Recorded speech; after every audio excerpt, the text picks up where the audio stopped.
had a test back then where they were burning guys. Some pieces out, layers. You know what used me? I was used. How did you make your money? Being tested, being a human guinea pig. They cut my back, cut some pieces out, layers of skin. I was on the LSD test. They had a test back then where they were burning guys with radiation. Yeah. I had took the toothpaste test in the mid-60s at a very early age.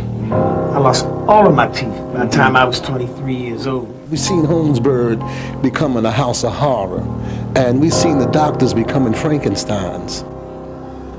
They had bandages on them, on their arms and their backs and their chests. Right away, it gave me a chill. The ominous walls of Philadelphia's Holmesburg prison. Experiments on prison inmates in Pennsylvania. It really was the Kmart of human experimentation. Living conditions was bad. Hundreds of former inmates who, for pay, had agreed to participate in medical tests. Caged guinea pigs, now suffering the health consequences years, even decades later. Horrendous experiments, surgical procedures that were really horrific. Funding from major pharmaceutical companies. The evidence is incontrovertible. We're living proof that it happened. And what went on there was nearly forgotten. Why were these records destroyed?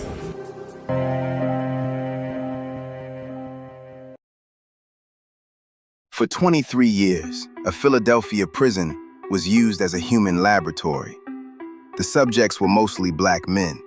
Some of the major sponsors were Johnson & Johnson, Dow Chemical, and the United States Army. The doctor who ran it built a celebrated career off of it. No one went to jail, and the institutions that funded it never paid a dime in restitution. Holmesburg Prison sits in the northeast corner of Philadelphia. It opened in 1896. Red brick, guard towers, a wagon wheel design that let officers monitor multiple cell blocks from a central hub. The men inside called it the Terror Dome.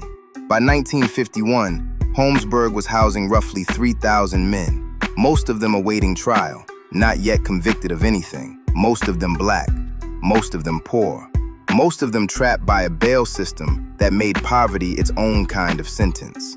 Some were locked up for minor offenses like shoplifting or disorderly conduct. If you couldn't afford 10% of your bail, you sat, you waited. That could mean months, it could mean years. There was almost no work inside.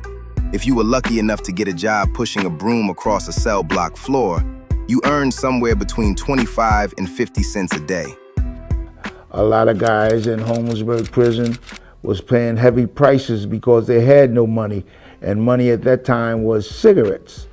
Some guys were being raped, some guys were being stabbed, and some guys were being brutally treated because they didn't have money. So I knew that I did need money in places such as Holmesburg. 10 cents a day, 25 cents a day at tops. And the experiments paid, the less they would pay is like $1 for some tests, and some experiments that went on paid other things. I still believe what had happened with all the experiments I was on, they gave us chicken fee because we were in need for money. This was a well put together project where they saw the situation, they examined it, they studied it, and they knew what to do to get top performance from all of us. So I think what they did was they played us, and they played us well. In 1951, a University of Pennsylvania dermatologist named Albert Kligman walked into Holmesburg prison for the first time. He was there to examine an outbreak of athlete's foot among the inmates. Routine on paper. But when Kligman walked through those cell blocks and looked at the men, hundreds of them, idle, pinned in, what he later described seeing was not a population of human beings in distress. He said, "All I saw before me were acres of skin. It was like a farmer seeing a fertile field for the first time." That quote has followed Kligman through history, and it should, because it tells you exactly how he saw those men. Not as patients or even people, but as raw material. Kligman was 35 years old. He had a botany degree, a medical degree, an ambition to burn. And he had just found what he considered the perfect laboratory: captive, controlled, and cheap. What started as a single visit became a 23-year program. Kligman established a formal research operation inside Holmesburg, backed by the University of Pennsylvania and funded, generously funded, by outside sponsors. 33 of them. The men who participated weren't doing it out of curiosity or civic duty. They were doing it because it was the only real money available to them. A standard prison job paid 25 to 50 cents a day. Experiments paid anywhere from $1 to $2 a day, and significantly more for completing specific tests. In a system where that money could meet your bail and get you home, that math was designed to make refusal feel impossible. Inmates participated not because they were patriotic, not because they wanted to advance science. They were interested in gaining some money.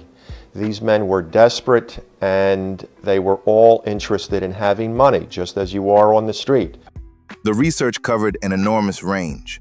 On the surface, some of it sounded mundane: testing shampoos, cosmetics, skin creams, perfumes, products that would end up on store shelves. But that was only the surface. Kligman and the doctors working under him also exposed men to herpes, to staph bacteria, to skin-blistering chemicals, to radioactive isotopes, to dioxins, carcinogenic compounds later associated with Agent Orange, to psychoactive and hallucinogenic drugs at the request of the U.S. Army.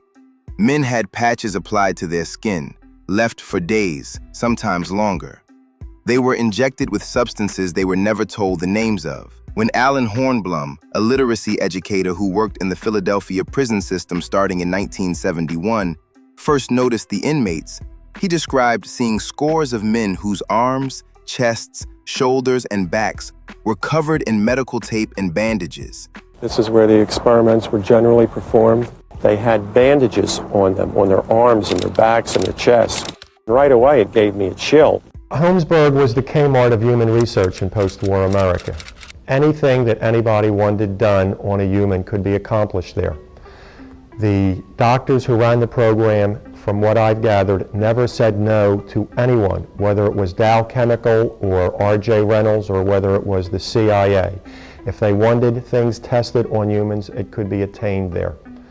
Dr. Kligman was an entrepreneur as much as he was a physician, and he was interested in, because of his own curiosity, of building a panoply of products and associations, and he was able to accomplish all of that during the 50s and 60s. The U.S. Army contracts deserve their own moment because they represent the most severe end of what happened at Holmesburg.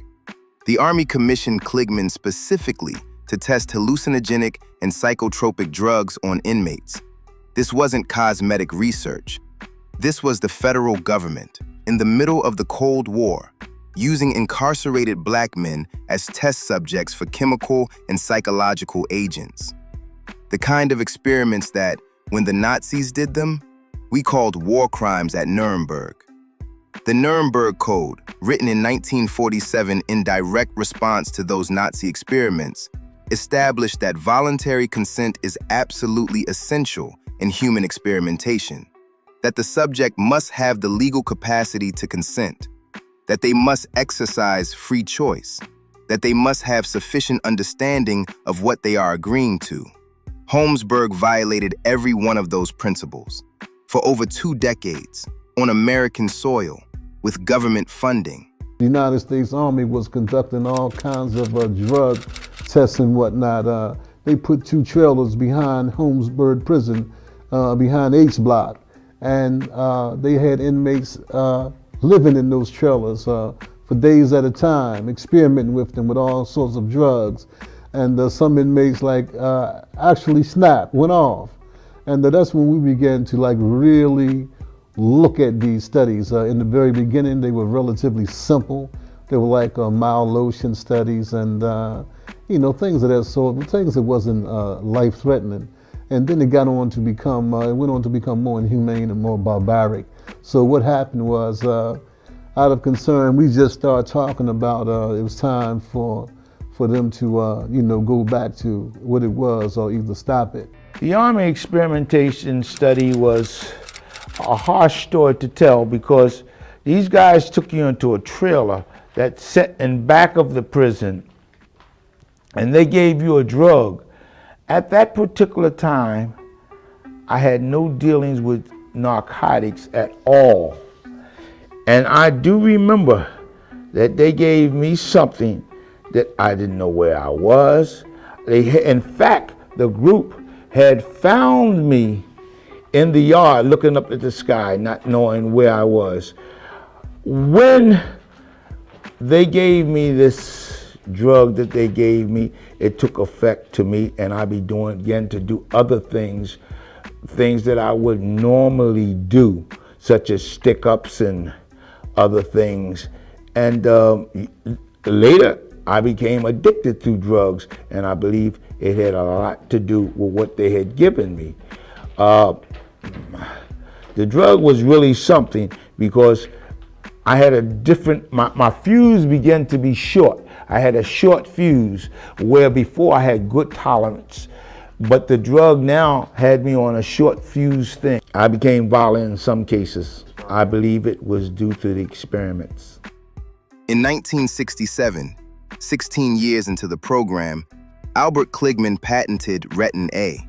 The medication, developed through his prison research, was licensed to Johnson & Johnson and began selling in 1971.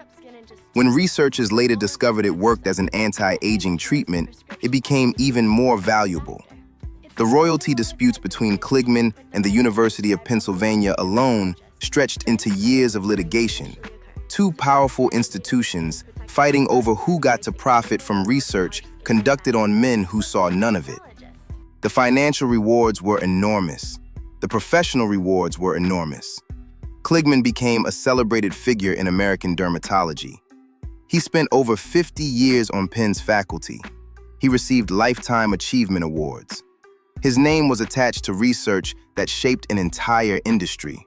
While Kligman and Johnson & Johnson made millions, the men whose skin made all of that possible were making pocket change, $1 or $2 a day to be human guinea pigs. Many of them carried the physical effects for the rest of their lives: scarring, chronic conditions, health complications they couldn't always trace back to what had been done to them because they were never fully told what that was. This wasn't a secret operation buried in classified files. It was an open program known to prison administrators, to university leadership, to the companies writing the checks. They were published papers.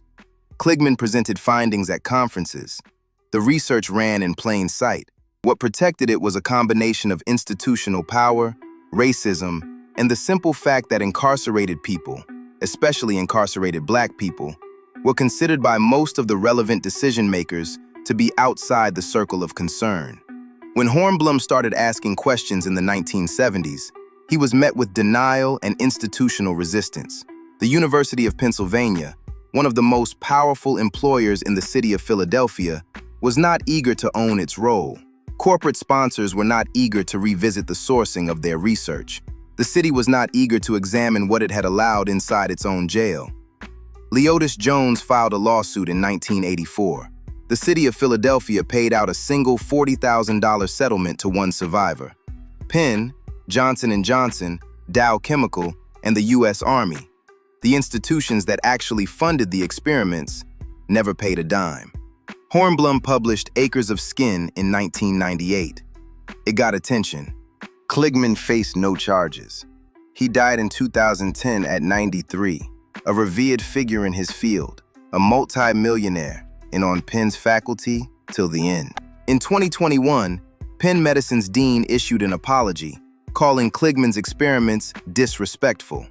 In 2022, Philadelphia's mayor issued a formal city apology. In 2023, the College of Physicians, the same institution that had given Kligman a Lifetime Achievement Award in 2003 while survivors protested outside, issued its own apology. Just words. No financial reparations, no systemic accountability, no admission of legal liability. Survivors and their families are still pushing.